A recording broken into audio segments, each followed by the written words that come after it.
نحمده ونصلي على رسوله الكريم اما بعد فاعوذ بالله من الشيطان الرجيم بسم الله الرحمن الرحيم قال رب إني ظلمت نفسي فاغفر لي فغفر له إنه هو الغفور الرحيم قال رب بما أنعمت علي فلن أكون ظهيرا للمجرمين فأصبح في المدينة خائفا يترقب فإذا الذي استنصره بالأمس يستصرخه قال له موسى إنك لغوي مبين صدق اللہ العظیم۔ ماقبل آیات مبارکہ میں یہ مضمون چل رہا تھا کہ حضرت موسیٰ علیہ السلام دوپہر کے وقت مصر کے بازار کی طرف جا رہے تھے کہ راستے میں آپ نے دو لوگوں کو لڑتے ہوئے دیکھا۔ ان میں سے ایک کا تعلق قبطی مصریوں کے ساتھ تھا، دوسرے کا تعلق بنی اسرائیل کے ساتھ تھا، اور حضرت موسیٰ علیہ السلام خود ان کا تعلق بنی اسرائیل سے تھا۔ تو جو بنی اسرائیل سے جس کا تعلق تھا لڑنے والے کا، اس نے حضرت موسیٰ علیہ السلام کو اپنی مدد کے لیے آواز دی کہ میری آ کر مدد کریں، یہ مصری قبطی مجھے مار رہا ہے۔ حضرت موسیٰ علیہ السلام تشریف لے گئے۔ آپ کا ارادہ قتل کرنے کا نہیں تھا، آپ نے اس قبطی کو ایک مکہ مارا تو اس سے وہ زمین پر گرا اور مر گیا۔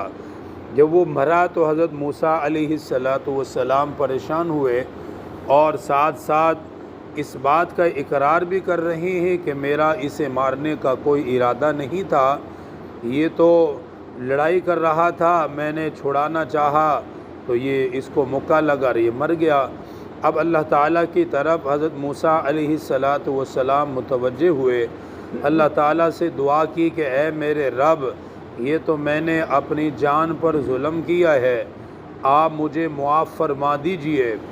اللہ تعالیٰ نے جواب دیا کہ میں نے آپ کو معاف کر دیا، حالانکہ وہ جان بوجھ کر نہیں مارا تھا، لیکن پھر بھی اللہ تعالیٰ سے اس طرح توبہ کی، استغفار کی جیسے انہوں نے جان بوجھ کر کیا ہو، اور یہی پیغمبر کی شان ہوتی ہے کہ وہ اللہ تعالیٰ سے توبہ اور استغفار کثرت کے ساتھ کرتے ہیں۔ تو حضرت موسیٰ علیہ السلام نے اللہ تعالیٰ سے خوب مانگا، اللہ تعالیٰ نے اعلان فرما دیا کہ آپ کو معاف کر دیا گیا۔ پھر اللہ تعالیٰ سے عرض کرنے لگے کہ اے میرے پروردگار، یہ آپ نے مجھ پر انعام فرمایا کہ آپ نے میرے اس خطا کو یا میرے اس معاملے کو آپ نے معاف فرما دیا۔ اللہ تعالیٰ سے دعا مانگی، اللہ تعالیٰ نے اپنا انعام اس پر فرما دیا۔ دیکھیں اگلے دن پھر دوبارہ وہیں سے گزرے تو اسی اسرائیلی کو دوبارہ لڑائی کرتے ہوئے دیکھا، جو کل لڑ رہا تھا اس کو دوبارہ سے دیکھا کہ وہ پھر لڑائی کر رہا ہے۔ اس نے حضرت موسیٰ علیہ السلام کو پھر اپنی مدد کے لیے بلایا کہ آ کر میری مدد کریں۔ حضرت موسیٰ علیہ السلام سمجھ گئے کہ یہ کل بھی لڑائی کر رہا تھا، آج بھی کر رہا ہے، اس کا مطلب یہ ہے کہ اس کے اپنے اندر کوئی شرارت ہے، اسی لیے یہ ہر کسی سے لڑتا پھرتا ہے۔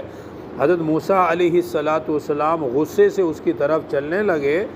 جب غصے سے اس کی طرف چلے تو وہ ڈر گیا اسرائیلی، کہ اسے یہ ڈر لگا کہ ایسا نہ ہو کہ جیسے کل اس کو مکہ پڑا تھا مجھے بھی نہ پڑ جائے، تو مجھے اس کو پڑا وہ مر گیا تو مجھے بھی مارا تو میں بھی گیا، اس لیے دور سے چیخنے چلانے لگا کہ میرے پاس نہ آئے، میرے پاس نہ آئے، آپ نے کل بھی ایک بندے کو قتل کر دیا۔ جب اس نے یہ کہا تو وہاں جو فرعون کے کارندے پھر رہے تھے انہوں نے سن لیا کہ وہ کل سے تلاش کر رہے تھے کہ اس قبطی کو کس نے مارا ہے، یہ کیسے مر گیا، یہ کیسے قتل ہو گیا۔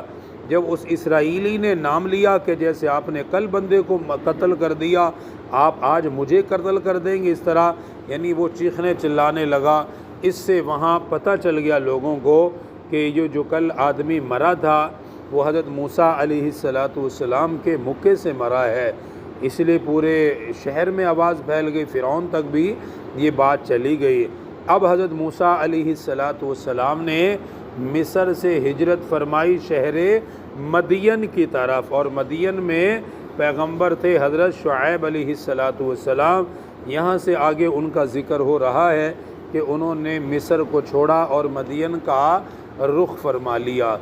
دیکھیں ارشاد فرمایا قال رب انی ظلمت نفسی، دعا کرنے لگے اے میرے پروردگار یہ برا ہو گیا اور یہ برا میں نے اپنی جان پر کیا ہے، فاغفر لی، آپ مجھے معاف فرما دیجئے۔ فغفر لہ، اللہ تعالیٰ فرما رہا ہے کہ میں نے معاف فرما دیا، میں نے بخش دیا۔ نبی گناہوں سے معصوم ہوتا ہے، یہ بات یاد رکھیے، پیغمبر گناہوں سے معصوم ہوتا ہے۔ ہاں بعض مرتبہ کوئی ایسا کام ہوتا ہے کہ جو قصدن نہیں ہوتا، جان بوجھ کر نہیں ہوتا، جیسے وہ قبطی مارا گیا، حضرت موسیٰ علیہ السلام مارنا نہیں چاہ رہے تھے لیکن وہ مر گیا، بس اس کا وقت پورا تھا، لیکن پھر بھی اللہ تعالیٰ سے توبہ کی اور اسے اپنا قصور سمجھا کہ میری طرف سے یہ میں نے اپنی جان پہ ظلم کیا، مجھے معاف کر دیجئے۔ اللہ تعالیٰ نے فرمایا کہ آپ کو معاف کر دیا۔ انہ هو الغفور الرحیم، بے شک وہ اللہ بخشنے والا اور بڑا مہربان ہے۔ قال رب بما انعمت علی فلن اکون ظہیرا للمجرمین، اب اللہ تعالیٰ سے مانگنے لگے اے میرے رب جیسے آپ نے مجھ پر یہ انعام فرمایا، بہت سارے انعامات ہیں کہ فرعون سے بچایا، میری والدہ کی طرف واپس بھیج دیا، اب یہ قبطی جو یہ مارا گیا آپ نے وہ بھی مجھے معاف فرما دیا، یہ آپ کا سارا انعام ہے۔ قال رب بما انعمت علی، بولے اے رب جیسے تو نے فضل کر دیا مجھ پر، فلن اکون ظہیرا للمجرمین، میں آج کے بعد کبھی بھی کسی گنہگار کا مددگار نہیں بنوں گا۔ فاصبح فی المدینۃ، اب دوبارہ کل نکلے، فرمایا فاصبح فی المدینۃ، صبح کو اٹھے اور شہر کی طرف چل پڑے، خائفا یترقب، اس ڈر میں کہ شہر کی صورتحال دیکھیں کہ کل جو آدمی مرا تھا اس کے بارے میں کیا باتیں چل رہی ہیں۔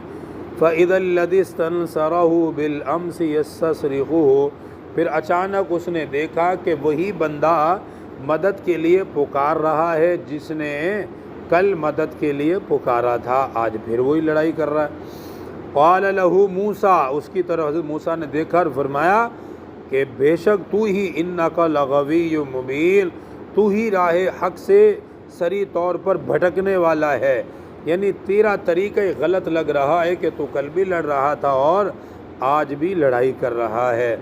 فلما ان اراد ان یبطش بالذی هو عدو لہما، پھر جب چاہا کہ ہاتھ ڈالے اس پر جو دشمن تھا ان دونوں کا، یعنی حضرت موسیٰ علیہ السلام نے اپنا ہاتھ اس اسرائیلی کی طرف بڑھایا اور اس کو پکڑنا چاہا سمجھانے کے لیے اور اس لڑائی کو ختم کرنے کے لیے۔ قال یا موسیٰ، وہ ڈر گیا، کہنے لگا اے موسیٰ اترید ان تقتلنی، کیا آپ مجھے بھی قتل کرنا چاہتے ہو؟ کما قتلت نفسا بالامس، جیسے آپ نے کل ایک جان کو قتل کیا تھا، کل بھی آپ نے جو اس کو مارا تھا تو آپ آج مجھے مار دیں گے۔ ان ترید الا ان تکون جبارا فی الارض، وہ کہنے لگا کہ آپ یہ چاہتے ہیں کہ زمین پر زبردستی کرتے پھریں، وما ترید ان تکون من المصلحین، اور آپ صلح کروانے والوں میں سے نہیں ہیں، یعنی آپ اصلاح نہیں چاہتے، آپ تو مجھے مارنا چاہتے ہو جیسے آپ نے کل اسے مارا۔ اب اس نے جب یہ شور شرابہ کیا تو وہاں آواز پھیل گئی کہ کل جو قبطی مارا گیا وہ حضرت موسیٰ علیہ السلام کی وجہ سے تھا۔ اب حضرت موسیٰ کو پکڑنے کے آرڈر آئے فرعون کی طرف سے، تو حضرت موسیٰ علیہ السلام مدین کی طرف ہجرت فرما گئے۔ اللہ تعالیٰ دین کی صحیح سمجھ نصیب فرما۔